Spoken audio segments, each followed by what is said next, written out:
पाठ 1 प्रकृति एवं जीव जंतु पारस्परिक निर्भरता। चलिए हम समझते हैं इससे महत्वपूर्ण प्रश्न कौन कौन से बन सकते हैं। हर समय अनेक जीवों, वस्तुओं, वायु, ध्वनि तथा प्रकाश से घिरे रहते हैं।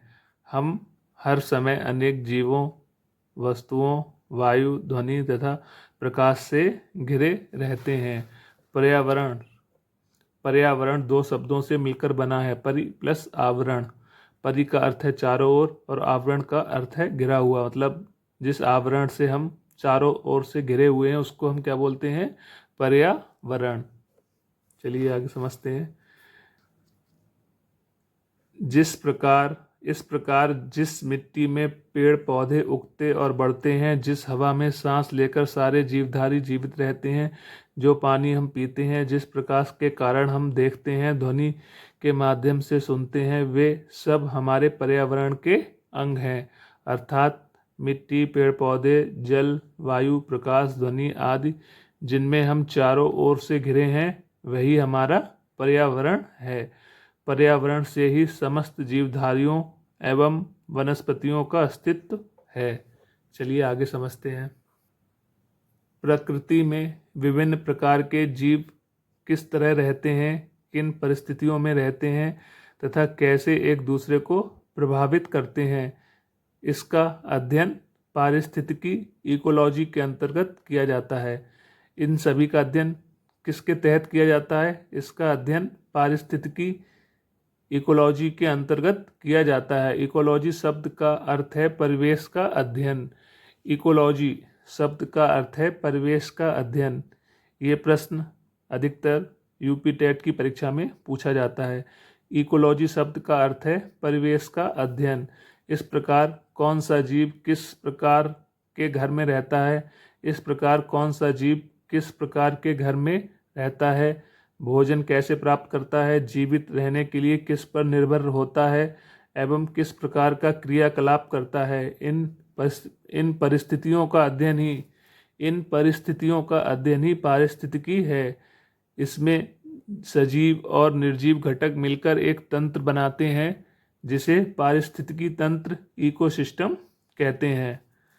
हमारे देश का भौतिक स्वरूप हर जगह एक जैसा नहीं है। कहीं विशाल पर्वत हैं, कहीं दूर तक फैला रेगिस्तान, कहीं घने जंगल तो कहीं विशाल समुद्र है। भौतिक स्वरूप की भिन्नता के कारण यहाँ की जलवायु भी भिन्न है। जलवायु की इस विविधता के कारण वनस्पतियों और जीव जंतुओं में भी कुछ ना कुछ भिन्नता होती है। चलिए आगे समझते हैं। पारिस्थितिकी तंत्र जलीय हो अथवा स्थलीय, उसकी संरचना दो घटकों से मिलकर बनती है, सजीव घटक और निर्जीव घटक। सजीव घटक कौन से होते हैं? चलिए समझते हैं। सजीव घटक के अंतर्गत पेड़ पौधे, पशु पक्षी, जीव जंतु तथा मनुष्य आते हैं। ये घटक एक दूसरे के लिए पोषण आहार का कार्य करते हैं। पोषण के आधार पर सजीव घटकों को तीन श्रेणियों में बांटा जाता है। उत्पादक। तीन श्रेणियों में बांटा जाता है। पहला क्या है? उत्पादक। जो सजीव घटक अपना भोजन स्वयं बनाते हैं वे स्वपोषी कहलाते हैं। इन्हें प्रथम उत्पादक भी कहते हैं। जैसे हरे पेड़ पौधे। हरे पौधे प्रकाश संश्लेषण की क्रिया में सूर्य के प्रकाश की उपस्थिति में कार्बन डाइऑक्साइड और जल लेकर क्लोरोफिल की सहायता से अपना भोजन स्वयं बनाते हैं। चलिए आगे समझते हैं। उपभोक्ता। जो जीव भोजन के लिए प्रत्यक्ष अथवा अप्रत्यक्ष रूप से प्रथम उत्पादक अर्थात हरे पौधों पर निर्भर रहते हैं, उपभोक्ता कहलाते हैं। भोजन के लिए दूसरों पर निर्भर रहने के कारण इन्हें परपोषी भी कहते हैं। उपभोक्ता को दो भागों में बांट सकते हैं। प्रथम चरण उपभोक्ता। चलिए समझते हैं। प्रथम चरण उपभोक्ता जो शाकाहारी जंतु भोजन के लिए सीधे उत्पादक अर्थात हरे पेड़ पौधों पर निर्भर रहते हैं, प्रथम चरण के उपभोक्ता कहलाते हैं। जैसे मनुष्य, गाय, बकरी, हिरण, खरगोश आदि पेड़ पौधों पर निर्भर रहते हैं। द्वितीय चरण उपभोक्ता जो जानवर शाकाहारी जंतुओं को भोजन के रूप में प्रयोग करते हैं द्वितीय चरण उपभोक्ता कहलाते हैं। जैसे शेर, चीता, भेड़िया आदि बकरी, हिरण, खरगोश का शिकार करते हैं। जैसे शेर, चीता, भेड़िया आदि बकरी, हिरण, खरगोश का शिकार करते हैं। इसी प्रकार द्वितीय चरण के उपभोक्ता अर्थात शेर, चीता आदि को मृत अवस्था में भोजन के रूप में ग्रहण करने वाले जीव तृतीय चरण के उपभोक्ता या अपमार्जक कहलाते हैं। जैसे गिद्ध, बाज, चील, कौवा मृत जानवर का मांस खाते हैं। जैसे शाकाहारी मनुष्य, गाय, बकरी, हिरण, खरगोश ये सभी क्या होते हैं? शाकाहारी जंतु सीधे उत्पादक अर्थात हरे पेड़ पौधों पर निर्भर रहते हैं। ये सभी हरे पेड़ पौधों पर निर्भर रहते हैं। और ये शेर, चीता, भेड़िया ये किस पर निर्भर रहते हैं? बकरी, हिरण, खरगोश को शिकार के रूप में खाते हैं। मतलब शेर, चीता, भेड़िया किस पर निर्भर रहते हैं? बकरी, हिरण, खरगोश पर। और ये शेर, चीता आदि की मृत शरीर को कौन खाता है? गिद्ध, बाज और चील। इसलिए इनको क्या बोलते हैं? तृतीय चरण के उपभोक्ता या अपमार्जक। जैसे गिद्ध, बाज, चील, कौवा मृत जानवर का मांस खाते हैं, मृत जानवरों का मांस खाते हैं। अपघटक, सोचिए क्या सभी सजीव प्राणियों की मृत्यु होने पर प्रकृति में इनके ढेर बन जाते हैं? नहीं ना। ऐसा इसलिए होता है कि प्रकृति में कुछ जीव ऐसे होते हैं जो मृत जीवधारियों एवं सड़ी गली वस्तुओं को खाकर इनसे पोषण प्राप्त करते हैं। जैसे बैक्टीरिया, कवक आदि मृत शरीर से पोषण लेने के कारण इन्हें मृतपोषी भी कहा जाता है। पेड़, उपभोक्ता एवं अपघटक ये क्या हैं? सजीव घटक। चलिए देखते हैं निर्जीव घटक। निर्जीव घटक के अंतर्गत जल, वायु, पोषक तत्व, सौर ऊर्जा आदि आते हैं।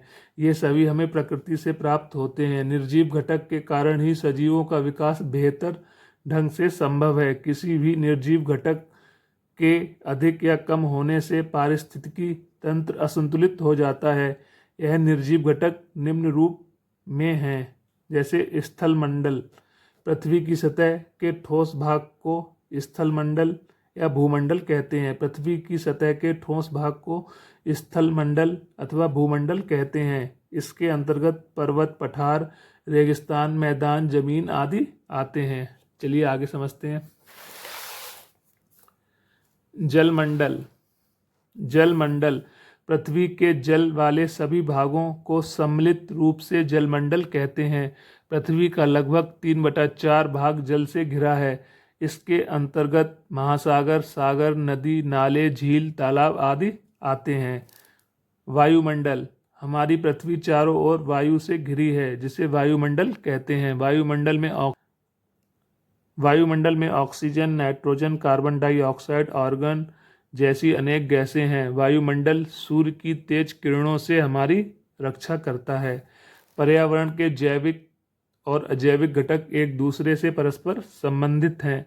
दोनों ही पर्यावरण के जैविक और अजैविक घटक एक दूसरे से परस्पर संबंधित हैं। दोनों ही एक दूसरे को प्रभावित करते हैं। मनुष्य अपनी आवश्यकताओं को पूरा करने के लिए इन संसाधनों का अधिकाधिक प्रयोग कर रहा है।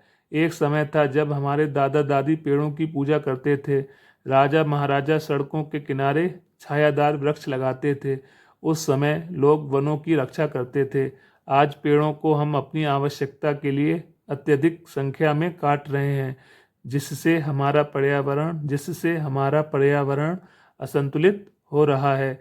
पर्यावरण का यह असंतुलन मानव सहित सभी जीवों के जीवन के लिए खतरा पैदा कर रहा है। यह अत्यंत दुखद और चिंताजनक स्थिति है। इसके लिए पूर्ण रूप से हम ही उत्तरदायी हैं।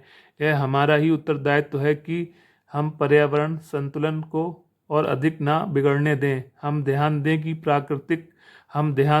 प्राकृतिक संसाधनों से हम अपनी आवश्यकताओं की पूर्ति तो कर सकते हैं, लेकिन आवश्यकता से अधिक प्रयोग करने पर प्रकृति हमारे लालच की पूर्ति नहीं कर सकती।